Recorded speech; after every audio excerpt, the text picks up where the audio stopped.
तर आज आपण करणार आहोत काय बोलतात त्याला यार, वांग्याची भाजी. ठीक आहे. जिरी मोहरी टाकली, मस्त असं कढीपत्ता तडतडून घ्यायचा. आला आवाज, आता छान आवाज आला पाहिजे. आता लसूण. ठीक आहे. हे थोडंसं आता फ्राय होऊन द्यायचं.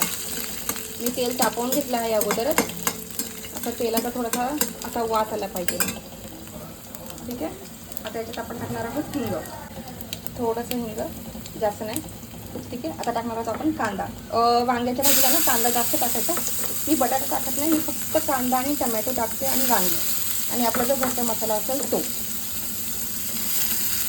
आता याला चांगलं परतून घ्यायचं. असा कांदा परतून झाला आहे. आता मी टाकते टमॅटो. ठीक आहे. टमॅटोला पण 2 मिनटं परतून द्यायचं. ते छान परतलं आहे. आता मी टाकून घेते थोडीशी हळद, नावाला आणि मिरची पावडर. ठीक आहे. आता मस्तपैकी हलवून घ्यायचं. मी जास्त तेल वापरत नाही भाज्यांना. ठीक आहे. कमी तेलात भाजी करायची, चांगली असते शरीरासाठी. आता टाकते याच्यात वांगी.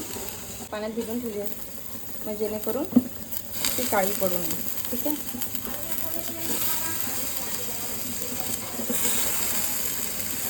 धुवून घेते परत, खाली पडलेलीवरती मी परत धुवून घेते. ठीक आहे.